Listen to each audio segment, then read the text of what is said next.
L'actualité est encore marquée par la tenue hier du tout premier Conseil des ministres de l'an 2019. Au sortir des travaux, plusieurs décisions ont été prises, notamment la réduction de 10% du nombre de fonctionnaires, la suppression du bureau du plan stratégique Gabon émergent, mais aussi l'intégration du Conseil gabonais des chargeurs dans le PRAC. Des décisions qui ont bien évidemment suscité des réactions des Gabonais. Leur vox pop dans ce condensé d'Annick Ankassa et Gérard Miyindou. Le chef de l'État a présidé ce conseil de ministres, ce qui lave d'ailleurs toutes les spéculations du peuple gabonais, donc on est fiers de cela. Aucune idée, de toute façon je ne l'ai même pas suivi. Non, pas du tout.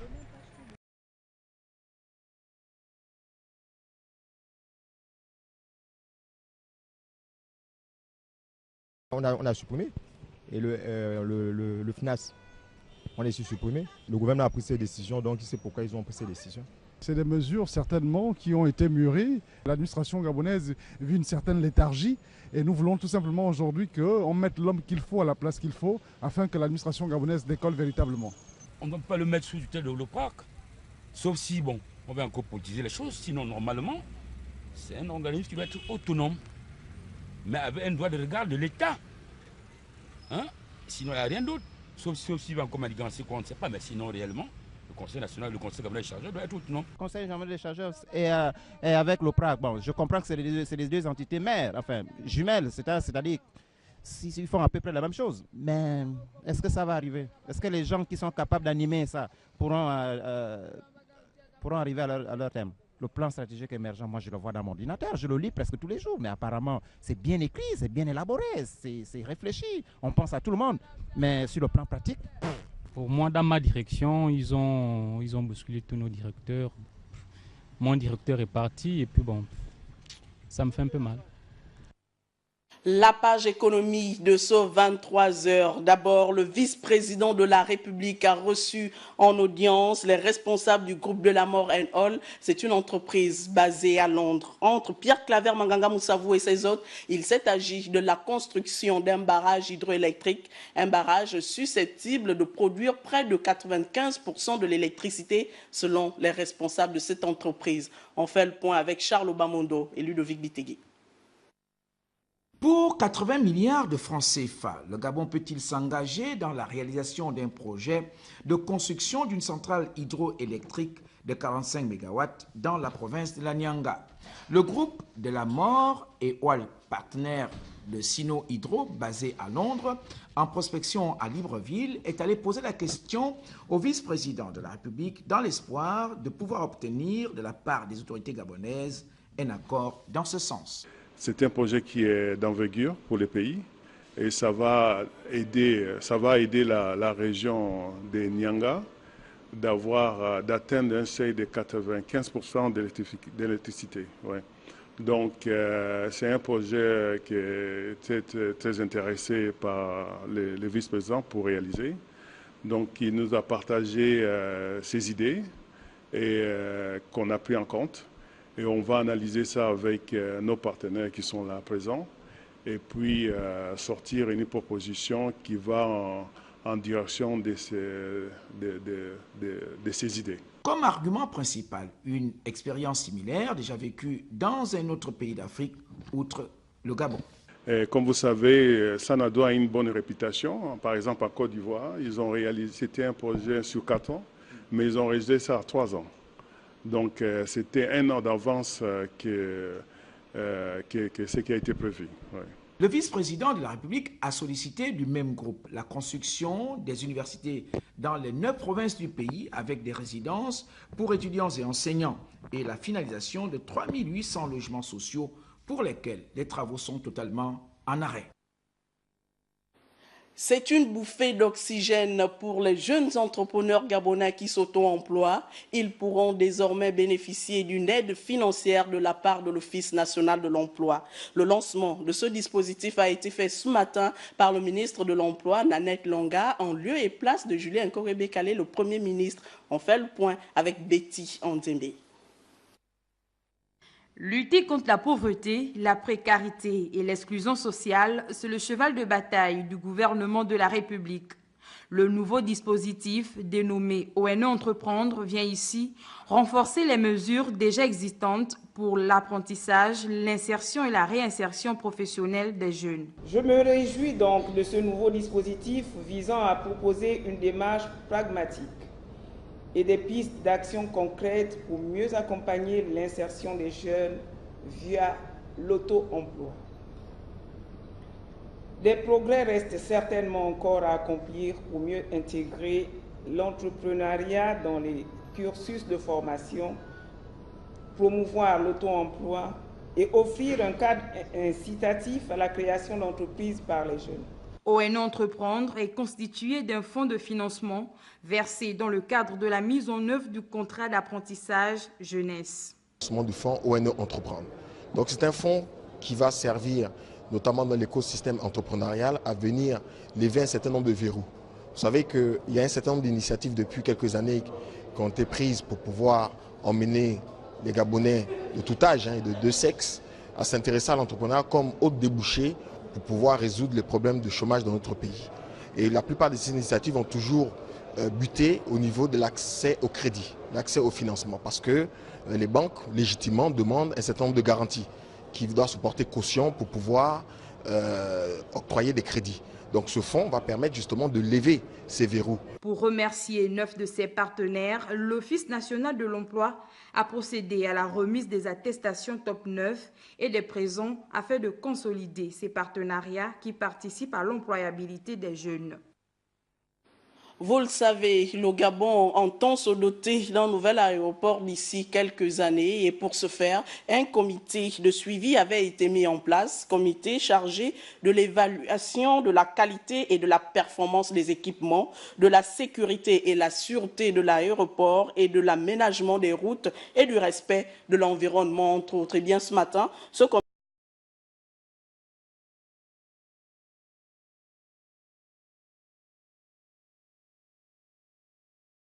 La problématique du projet de construction du nouvel aéroport de Libreville au centre des discussions de cette séance de travail qui a réuni le ministre des Transports et les acteurs du secteur aéroportuaire du pays.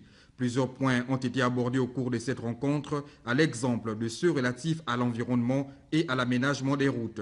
L'objectif recherché ici est donc de mettre en œuvre des mécanismes devant contribuer à la réalisation de ce projet qui fera de la capitale gabonaise un hub aéroportuaire en Afrique centrale.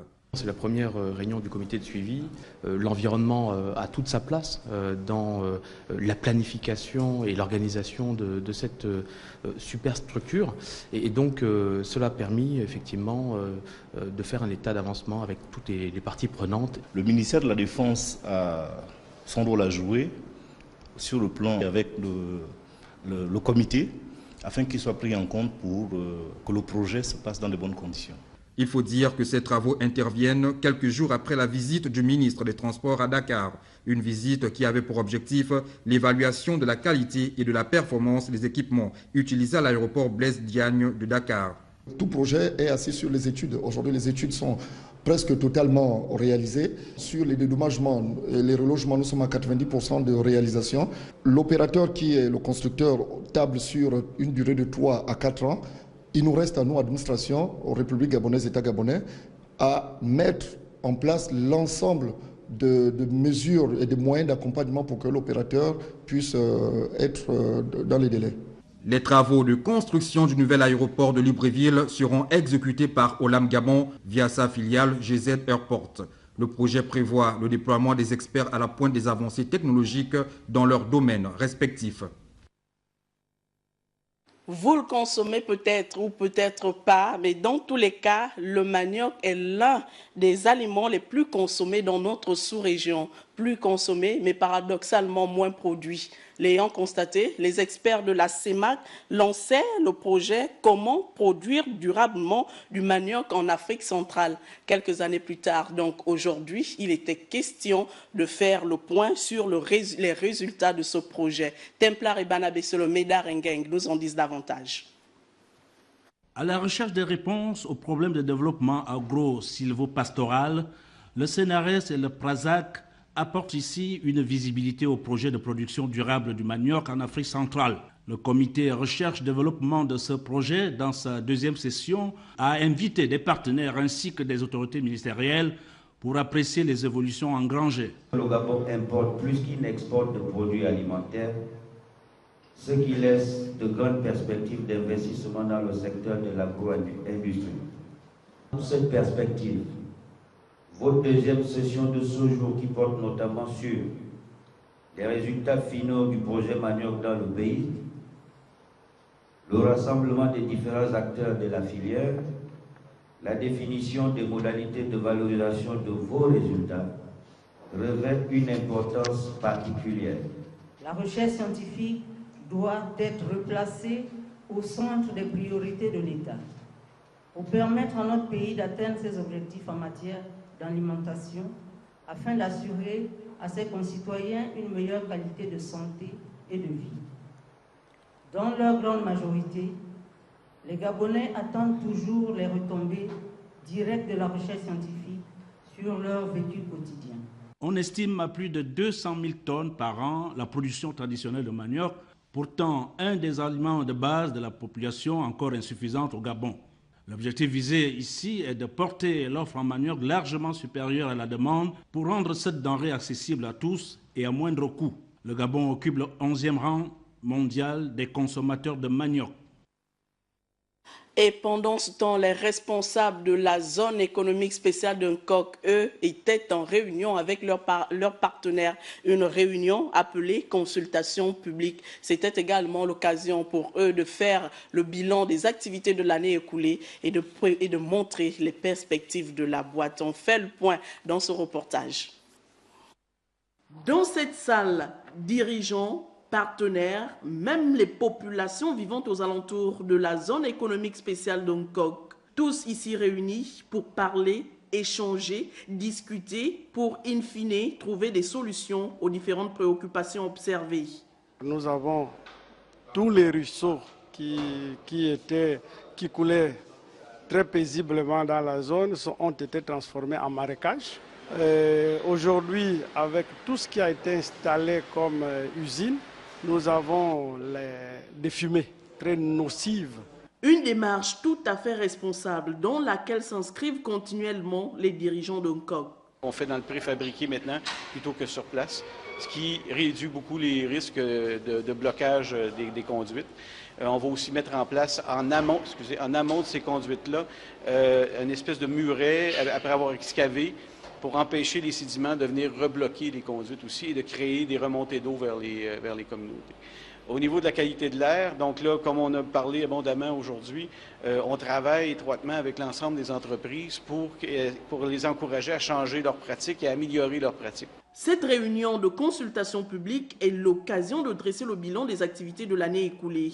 Il y a eu une augmentation de plus de 1000 emplois durant l'année 2018. Vision pour tous qui est venu passer un certain temps sur le site de Nkok pour les examens de la vue. Il y a eu aussi la mise en place d'un centre, d'une brigade incendie sur place. En fait, les camions, tout le matériel est acheté, le bâtiment est opérationnel. On est en train de finaliser les ententes avec la brigade nationale pour qu'ils prennent possession des installations. La zone économique spéciale de Nkok est créée en 2010. Elle est à présent une zone industrielle dynamique de 1126 hectares avec 73 entreprises de 19 pays opérant dans 17 secteurs industriels différents. Madame, Monsieur, nous sommes encore à environ 27 km de Libreville. Eh bien, nous restons sur la nationale et nous faisons une randonnée à l'intérieur du pays. Vous l'avez compris, il s'agit de l'actualité en province. D'abord, dans la Nyanga. Et là-bas, nous parlons de cette aide du ministre de l'Agriculture, que le ministre de l'Agriculture vient d'apporter aux riziculteurs de Tchibanga. Une décortiqueuse offerte pour une agriculture qui nourrit les Gabonais, dira bien dit Maranga Moussavou dans l'élément qui va suivre. Aux portes de Tchibanga, la délégation ministérielle avance lentement mais sûrement vers la rizière. 80 hectares, c'est la superficie irriguée inspectée par Biendi Manganga Moussavou qui, dans ses bottes de ministre de l'Agriculture, s'est imprégné des différentes étapes de la culture du riz et des techniques de réhabilitation du site. Alors l'idée, c'est de faire en sorte qu'à partir de ce bassin-là, n'est-ce pas, que la filière se développe davantage et que ce soit un bassin qui soit considéré comme on va dire une étape expérimentale pour permettre à d'autres coopératives de se mettre dans la filière riz et aussi permettre aux jeunes parce que nous sommes d'abord une université entrepreneuriale, pour permettre aux jeunes de se mettre à leur compte. Et nous pensons que l'entrepreneuriat agricole a beaucoup de potentialités. L'industrialisation de la filière riz pour réduire l'importation et favoriser l'autosuffisance et la sécurité alimentaire, voici les riziculteurs. Aujourd'hui, il ne s'agit plus de faire une agriculture de loisirs, une agriculture où nous allons nous satisfaire d'avoir quelques résultats qui soient satisfaisants au niveau personnel, mais nous souhaitons avoir une vraie agro-industrie, une agriculture qui nourrit les Gabonais et l'ensemble de la population gabonaise. La Banque africaine de développement se tient fermement à côté de nous et croit fermement dans la vision du président de la République, chef de l'État, son Excellence Ali Bongo Ondimba, pour faire de ce pays un pays dont la sécurité alimentaire est garantie pour ses populations. Aliment de base, le riz est une céréale importée au Gabon. Cette dépendance extérieure aux conséquences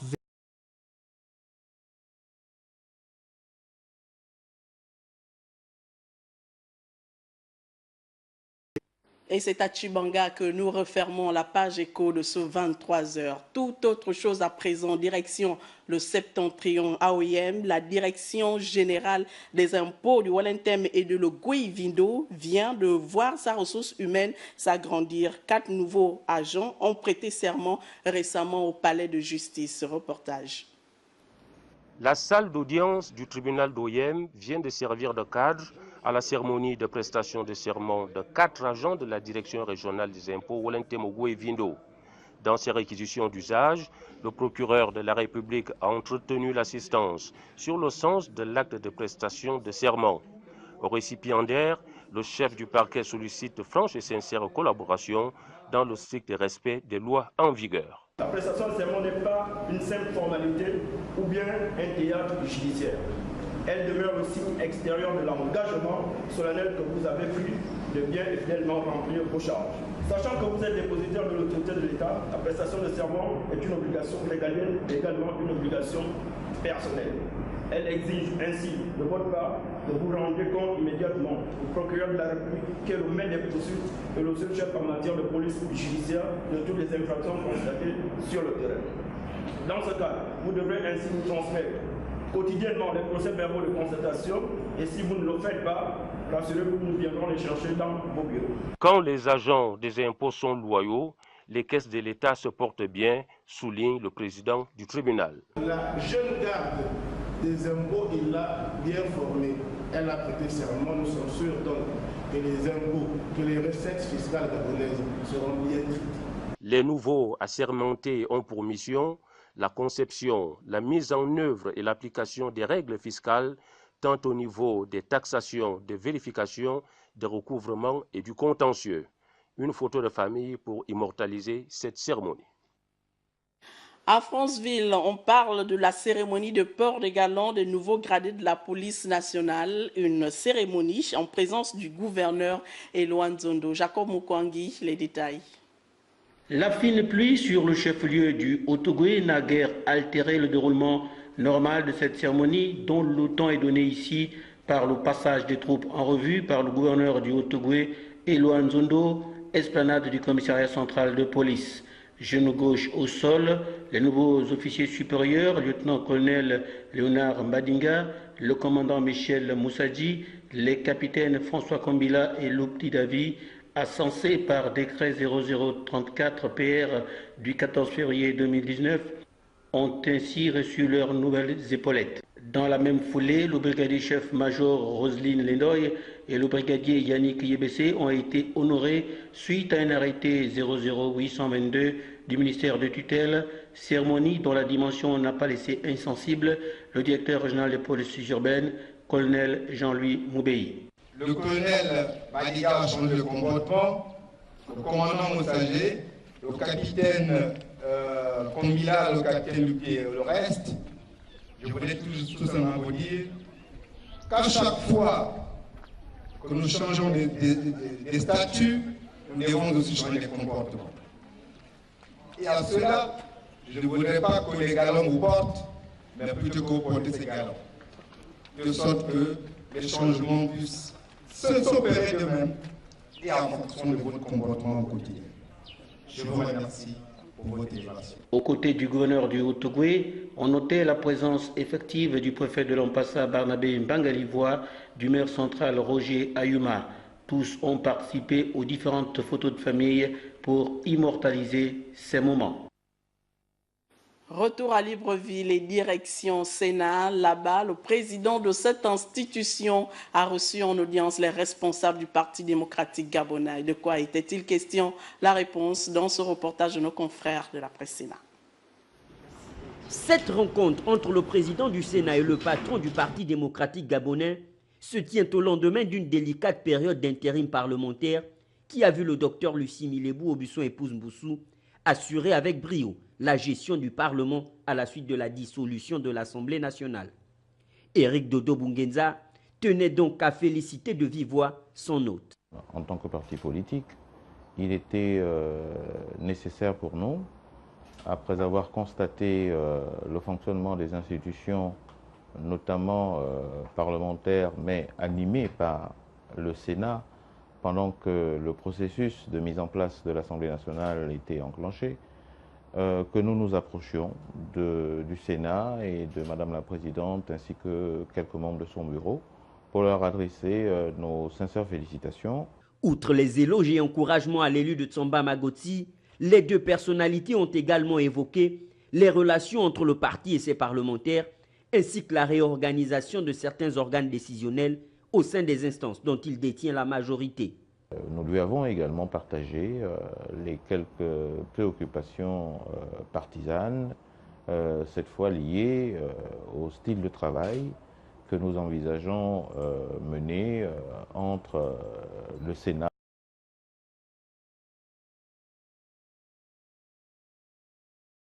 et également d'un certain nombre de postes à pourvoir occupés par des camarades pédégistes qui ont été appelés à exercer d'autres fonctions.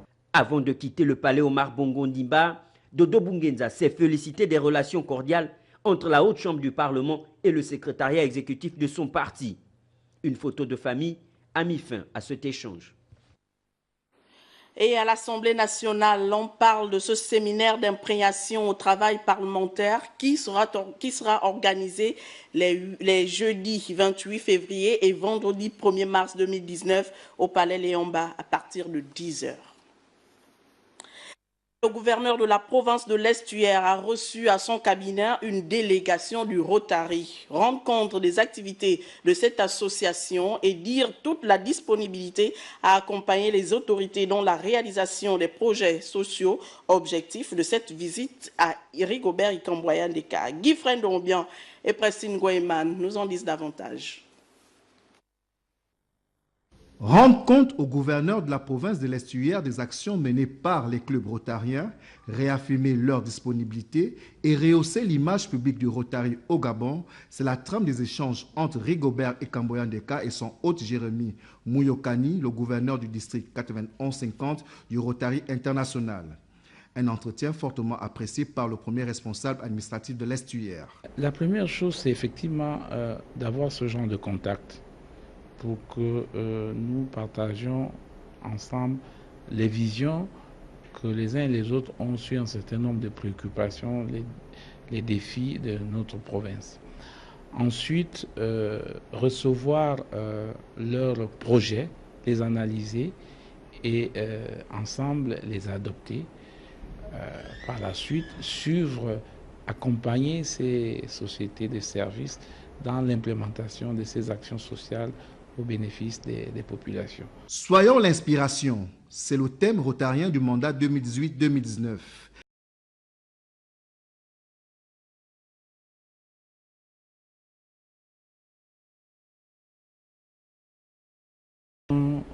Des partenaires des États dans leur politique publique tournée vers le social.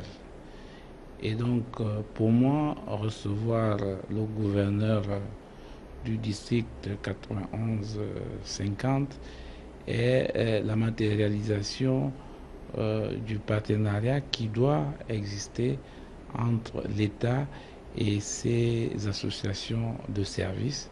Dans les prochains jours, les clubs rotariens de l'Estuaire présenteront à Rigobert et Camboyan-Deka une feuille de route comprenant toutes les actions qui seront menées dans la province dont il a la charge. Le groupe Eramet raffermit ses relations de partenariat avec l'État gabonais, et cela à travers plusieurs projets de développement qui tous tendent vers l'amélioration du chemin de fer et de la production du minerai de manganèse. Cette nouvelle vision a été dévoilée lors d'un cocktail par le président directeur général. Était présent pour le compte de Gabon Première, Olga Conforto-Kenkali et Arnaud Mengue. Dès l'instant où le vice-président de la République, suivi de quelques membres du gouvernement, foulait le sol du lieu dit du cocktail, la phase des allocutions pouvait alors démarrer.